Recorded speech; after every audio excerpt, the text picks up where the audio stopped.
United States Air Force is moving forward with the world's first sixth-generation fighter jet.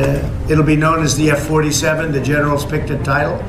It's a beautiful number, F47, for the next generation air dominance platform to Boeing. Our allies are calling constantly. They want to buy them also, and certain allies will be selling them, perhaps toned-down versions. We like to tone them down about 10%, which probably makes sense because someday maybe they're not our allies, right? The F-47 is a combat system, a stealth jet fighter, which will control combat drones at high altitudes by positioning itself at high altitudes and out of reach combat zones, where the drones will fight in contested areas. Making this choice puts oneself at the mercy of the United States, which will impose its control and will on its buyers for the next 50 years, for military, political, or economic reasons. The United States has become a very unstable country. Such a choice, with the aim of saving money and using primarily drones, with some 180 F-35s controlling multiple drones, poses a problem.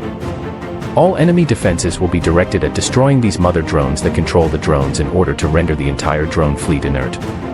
Missiles, cyber attacks, satellite attacks, and the killing of pilots specialized in these aircraft will all be used to eliminate this small number who control the skies.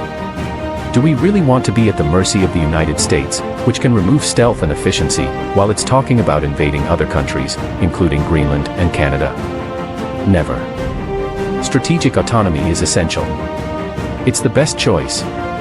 Canada must do as France does and avoid having American parts in its weapons as much as possible. If the United States ever offered its allies the chance to join the F-47 program, we must refuse. The F-35 has 871 flaws. The United States has been unable to control costs and master its technology. Its only use has been as a money grabber for the American military industry by siphoning money from its allies, in the largest military fraud in history, to create jobs in every American state. This morning, the Air Force pilot in this dramatic crash is alive.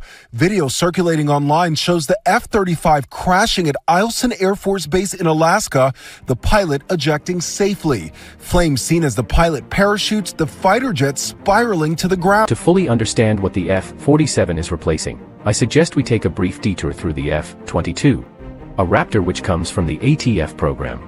The point I want to emphasize is that currently there is talk of about 247s in 1991 for the F-22. The market was for 648 aircraft, and in the end 187. So it dwindled significantly in 2001, 295, 2007, in 2001, 295. And finally in 2007 on 8.3 and the US Air Force wanted 380. Why am I telling you this? We end up with a unit price that has doubled, and especially with a very small scale. 187 air superiority fighters. What is interesting is to see that currently the F-47 target is roughly around that.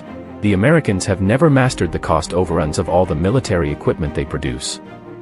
A very limited number of F-47 makes them vulnerable to supersonic missile attacks, whether from an air-to-ground missile, a jet fighter, or from a future combat satellite that would fire from the sky. Radars will greatly improve over the years and they will multiply, which will make stealth almost obsolete and make them more detectable. If you have fewer than 200 F-47 aircraft controlling drones, your enemy's entire military budget will be focused on finding solutions to shoot down these planes or the pilots who need 5 to 10 training to neutralize your air force. Such a small number controlling a large drone fleet makes its F-47 very vulnerable, as well as the air defense of a country vulnerable. The F-35, because of their technological complexity, have never demonstrated the slightest reliability. Will history repeat itself for the F-47? The biggest procurement fiasco in the history of Canada. We think those are all perfectly good reasons not to buy it.